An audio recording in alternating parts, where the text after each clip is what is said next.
Bharatiya Janata party బెంగాల్లో అధికారంలోకి రాగానే అక్కడ ఎవరైతే గతంలో అక్రమాలకి పాల్పడ్డారో, అన్యాయాలకి పాల్పడ్డారో, కోట్లాది రూపాయలు ప్రజల్ని దోచి సంపాదించారో వాళ్ళ పని పట్టడమే ప్రధానమైనటువంటి లక్ష్యంగా ముందుకు కదులుతున్నట్టుగా మనకు కనిపిస్తుంది. ముఖ్యంగా టీఎంసీ సీనియర్ నాయకుడు, గతంలో మంత్రిగా పనిచేసినటువంటి సుజిత్ బోస్ అరెస్టు చాలా తీవ్రమైనటువంటి సంచలనం రేపుతోంది. నిన్న రాత్రి దాదాపు 11 గంటల ప్రాంతంలో ఈడీ అతన్ని అరెస్ట్ చేసింది. దాదాపు 10 గంటల విచారణ అనంతరం ఇక మిగిలిన ఎవరెవరైతే అక్రమాలు అన్యాయాలకు పాల్పడ్డారో వాళ్ళందరికీ నెమ్మదిగా ఒక్కొక్కటి జరిగేటటువంటి అవకాశం కనిపిస్తుంది. అనేక రకాల కుంభకోణాలు జరిగినాయి అక్కడ. ముఖ్యంగా టీచర్స్ ట్రాన్స్ఫర్స్ వ్యవహారం, టీచర్స్ అపాయింట్మెంట్స్ వ్యవహారం, ఇవన్నీ కూడా చాలా జరిగినాయి. వాటి మీద కూడా ప్రభుత్వం దృష్టి సారించినట్టుగా మనకి సమాచారం తెలుస్తుంది. నెంబర్ 2, తమిళనాడు రాజకీయం ఇంకా కూడా పూర్తిగా చల్లారలేదు. ముఖ్యమంత్రి అయితే అయ్యారు కానీ విజయ్ చుట్టూ ఉండే పరిస్థితులు పూర్తిగా సర్దుమణిగినట్టుగా లేదు. ముఖ్యంగా అన్నాడీఎంకేలో చీలిక వస్తోంది. దాదాపు 30 మంది ఎమ్మెల్యేలు విజయ్ని బ్యాకప్ చేయడానికి సిద్ధంగా ఉన్నట్టుగా చెప్తున్నారు. పైగా వాళ్ళ నాయకుడు పళనిస్వామి అని చెప్తున్నారు. అది కూడా ఇక్కడ మనం గుర్తుపెట్టుకోవాలి. పళనిస్వామి రాజీనామా చేయాలని నిన్నంతా పెద్ద హడావిడి జరిగింది. ఆ తర్వాత ఎందుకో ఆయన రాజీనామా చేయడానికి ఇష్టపడలేదు. ఆ నేపథ్యంలో 30 మంది ఎమ్మెల్యేలు సపరేట్గా అయిపోయారు. మరి వాళ్ళు ఏం చేస్తారు ఇప్పుడు? పళనిస్వామి నాయకుడిగా వాళ్ళు సపోర్ట్ చేస్తూ వాళ్ళు ఏదైనా తీర్మానం చేస్తారా? నేను 32 మంది ఉండాలి వెళ్ళిపోవాలంటే, లేకపోతే యాంటీ డిఫెక్షన్ బిల్లు వర్తిస్తుంది కాబట్టి బట్టిని సపోర్ట్ చేస్తారా? విజయ్ దాన్ని తీసుకుంటాడా? ఇవన్నీ కూడా $1 మిలియన్ ప్రశ్నలు. ఈ నేపథ్యంలో ఈ అంశాలకు సంబంధించి మనతో మాట్లాడడానికి ప్రముఖ ఎనలిస్ట్, చాలా సీనియర్ బండారు రామ్మోహన్ రావు గారు మనతో ఉన్నారు. వారితో మాట్లాడి వీటికి సంబంధించిన అంశాలు తెలుసుకునే ప్రయత్నం చేద్దాం. నమస్కారం రామ్మోహన్ రావు గారు. నమస్తే ప్రసాద్ గారు. సార్, ఇప్పుడు బెంగాల్లో జరుగుతున్నటువంటి డెవలప్మెంట్స్ కనుక చూసినట్టయితే అతన్ని అరెస్ట్ చేసి మాజీ మున్సిపల్ శాఖ మంత్రిగా అతను ఉన్నాడు. అతను ఆ టైంలో చాలా ఉద్యోగాల యొక్క భర్తీ అవన్నీ కూడా చాలా అక్రమాలు చేశాడని చెప్పి అతని మీద ఆరోపణలు, విచారణ కూడా జరిగింది. ఈ సందర్భంగా ఈడీ అతన్ని నిన్న రాత్రి అరెస్ట్ చేసింది. ఇటువంటి నేపథ్యంలో అక్కడ ఏరివేత నెమ్మదిగా ఎవరైతే అక్రమాలకు పాల్పడ్డారో, ప్రజా వ్యతిరేక విధానాలకు పాల్పడ్డారో వాళ్ళని నెమ్మదిగా ఏరివేసేటటువంటి కార్యక్రమం స్టార్ట్ అవుతుందని మనం భావించవచ్చా? ప్రసాద్ గారు, మీకు అట్లాగే హెచ్ఎం టీవీ ప్రేక్షకులకు నమస్కారం. 2 విషయాలు గమనించాలి. ఈడీ అయితే స్టేట్ గవర్నమెంట్ కాదు కదా. స్టేట్ గవర్నమెంట్ కొన్ని నిర్ణయాలు తీసుకున్నది, దాన్ని మనకు అంగీకరించాలి. ఉదాహరణకు ఇప్పుడు బంగ్లాదేశ్, పశ్చిమ బెంగాల్ మధ్య దాదాపు 2400 కిలోమీటర్ల పైన సరిహద్దు ఉంది. దానికి భూమి కేటాయిస్తూ, అక్కడ ముళ్ళ కచ్చి వేయడానికి భూమి కేటాయిస్తూ, భూమిని అప్పగిస్తూ చేయడానికి వీలైన జీవో జారీ చేస్తున్నది. అసెంబ్లీ సాక్షిగా రేపు పొద్దున భూమి ఇవ్వబోతున్నది. అది సువేంద్ర అధికారి నిర్ణయం అనొచ్చు.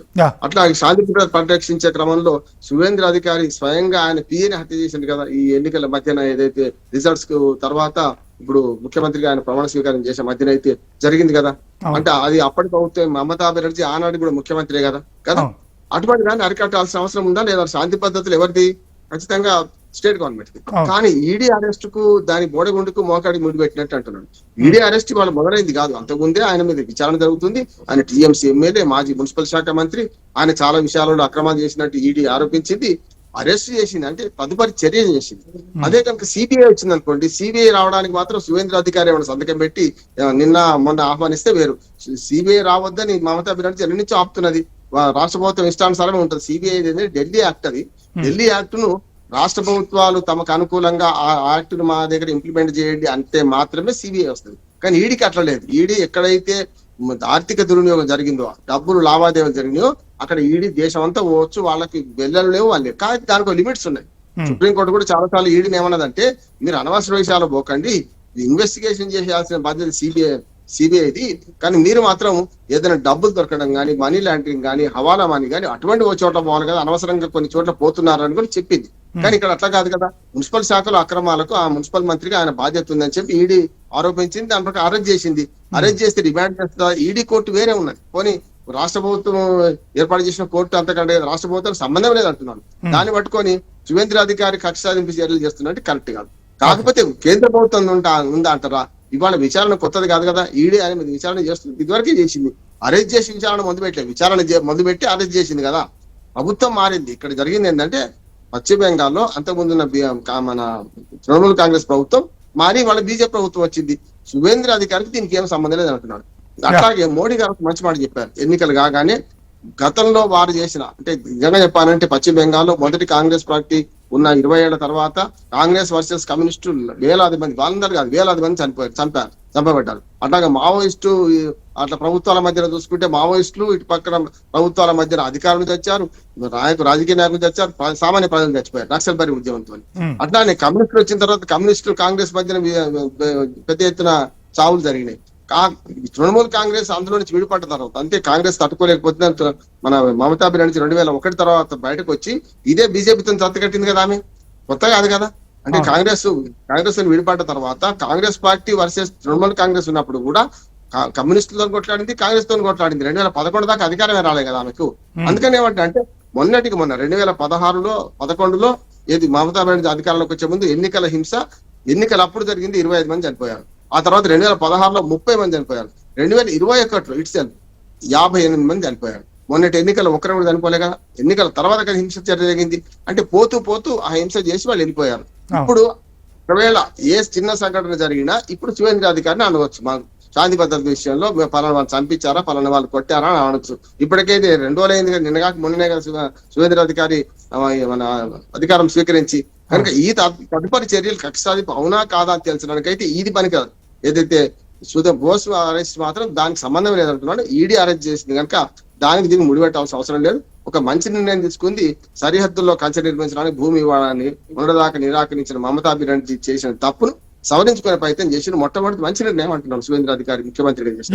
అతను అధికారంలోకి రాగానే చేసిన మొట్టమొదటి సంతకం దాని మీదే ఆయన సంతకం చేశారు. ఆ భూమి హ్యాండ్ ఓవర్ చేయాలి. సరే రేపు ఎల్లుండో హ్యాండ్ ఓవర్ చేయడం జరుగుతుందని అంటున్నారు. ఒకవేళ అదే కనుక జరిగితే ఇన్ఫిల్ట్రేషన్స్ దాదాపు అరికట్టినట్టే మనం భావించవలసినటువంటి పరిస్థితి ఉంటుందా? ఖచ్చితంగా. ఇప్పుడు బంగ్లాదేశ్ తోని ప్రసాద్ గారు 4,600 చిల్లర కిలోమీటర్ల సరిహద్దును పంచుకుంటున్నాం మొత్తం. అంటే మన సముద్రం మన తీరము 7,600 ఉంటే అంత సగం కంటే ఎక్కువ ఓ రకంగా చెప్పాలంటే. చుట్టూ అంటే బంగ్లాదేశ్ చుట్టూ మన భారతదేశం ఉంది. అటు ఈశాన్య భారతదేశ రాష్ట్రాలు ఇవి కూడా. ఇంకా సువేంద్ర అధికారికి ఒక పని చేయాలి, కేంద్ర ప్రభుత్వంగా చేయాలని కోరుతున్నాను. ఎందుకంటే కేవలం ఈ పశ్చిమ బెంగాల్ పక్కనే ఉన్న సరిహద్దు కాదు, మిగతా రాష్ట్రాలని మన బీజేపీ పాలిత రాష్ట్రాలే కదా, అస్సాం నుంచి మొదలుకొని కింది దాకా మేఘాలయ దాకా అందరు వాళ్ళే కదా. కనుక నేనేమంటున్నానంటే బంగ్లాదేశ్ అటు పక్కన తూర్పు పక్కన ఉన్న రాష్ట్రాలను ఒప్పించి అక్కడ కూడా కంచె వేయాలి. పాకిస్తాన్ ఇండియా మధ్య ఎట్లా కంచె ఉందో బంగ్లాదేశ్ మన మధ్య కూడా కంచె తప్పనిసరి అవసరం. ఎంత పెద్ద ప్రాబ్లం అంటే ఒకనాడు మన ప్రఫుల్ల కుమార్ మహంతా విద్యార్థి నాయకుడు అస్సాంలో ఉద్యమించింది దాని మీదే కదా. ఒకనాడు బంగ్లాదేశ్ విముక్తి కోసం పోరాటాలు మనం ఎందుకు పాకిస్తాన్ తో యుద్ధం చేసాం, డబ్బులు ఖర్చు పెట్టి. ఎందుకంటే శరణార్థులు లక్షలాది మంది మన భారతదేశానికి వచ్చినానే కదా. సరిహద్దులు మూసేయకపోతే నిజమైన బాగా బార్డర్ లాగా లేకుండా అట్లా చేయకపోతే కష్టం అవుతుంది. పాకిస్తాన్ ఇండియా మధ్య సరిహద్దు ఎంత భద్రతగా ఉందో ఇక్కడ చేయాలి. ఇంకొక పని కూడా చేయాల్సింది వీళ్ళు. చికెన్ నెక్ అంటారు కదా ప్రసాద్ గారు, మీరు పైన పశ్చిమ బెంగాల్ చూడండి, పటం చూస్తే ఒక ఒంటె మెడలాగా ఉంటది, లేకపోతే కోడి చికెన్ నెక్ అంటారు, కోడి మెడలాగా ఉంటది. దాన్ని చూస్తే అక్కడ ఆ 4 జిల్లాలు 3 జిల్లాల పరిధిలోకి వస్తుంది. అటుపక్క అస్సాం పోవడానికి ప్రధానమైన రహదారి 22 కిలోమీటర్ల వెడల్పు. ఇప్పుడు ఏదైతే అర్మోజ్ జలసంధి మనం 50 కిలోమీటర్ల వెడల్పు ఎట్లా అంటారో అది 22 కిలోమీటర్లే. కనుక దాన్ని ఆ మొత్తం చికెన్ నెక్ ను కేంద్ర ప్రభుత్వం ఆధీనంలో తీసుకురావాలంటున్నాం. ఇప్పుడు అసాధ్యమవుతుంది. అస్సాం ముఖ్యమంత్రిగా సువేంద్ర అధికారి అసెంబ్లీలో తీర్మానం చేయగలుగుతాడు. అప్రతిహత మెజార్టీ వచ్చింది. దాన్ని కేంద్ర ప్రభుత్వానికి అప్పచెప్తుంది. రేపు ఎవరొచ్చినా సరే, కేంద్రంలో బీజేపీ ఉండొచ్చు, ఇవాళ రేపు కాంగ్రెస్ ఉండొచ్చు, ఇంకెవరు రావచ్చు. కనుక అది అప్పచెప్తే నా ఉద్దేశం దేశ భద్రత రీత్యా రేపు ఆ చికెన్ నెక్కును కేంద్ర పాలిత ప్రాంతంగా ప్రకటించాల ప్రతిపాదన ఉన్నది. అది కూడా చేస్తే రెండోది కూడా మంచిది.